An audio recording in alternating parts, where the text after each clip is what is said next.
Hello, and welcome to my talk for this week. I'm sorry it's late. I was on the road yesterday and just couldn't get to it.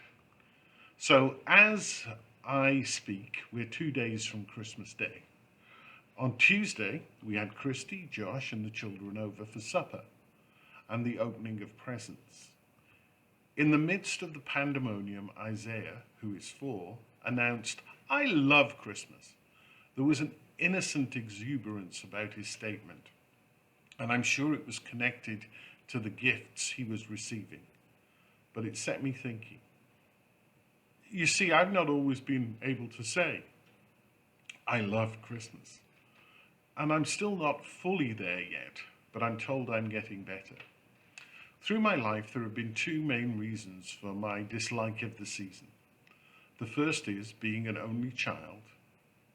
Now, you may think, well, that would be great. You would have been given all the presents, and that is true.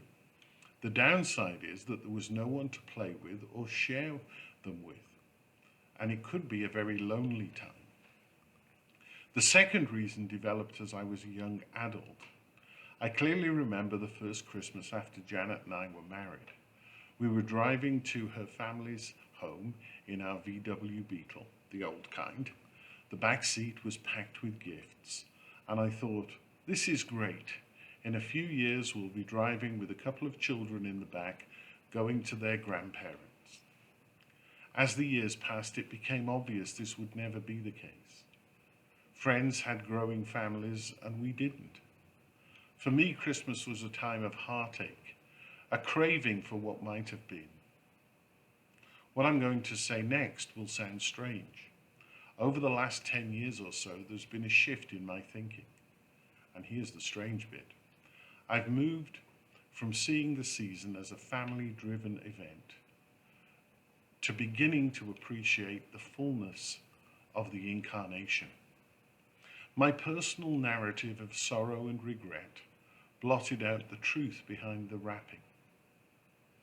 This didn't mean that I didn't believe the story, but that there was always an emptiness as I tried to share the joy of the season with others. As I deliberately reflected on those Christmastide biblical texts, I've come to see something more of the truth behind them.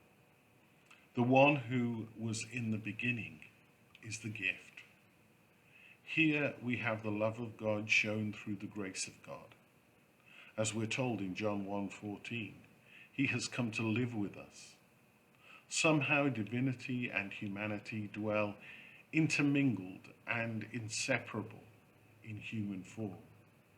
It is in the incarnation that we are shown what it is to be human. As the years passed, the Christ child grew and walked the dusty roads of Palestine, proclaiming the kingdom in which we are all invited to participate. We are shown God in ways we can understand, and those who follow Jesus are called to be part of the incarnation. Together and separately, we are asked to demonstrate the character of God in our lives and communities. The Christmas message is one of hope, and that's what's moved me on from disliking the wrapping to loving the content.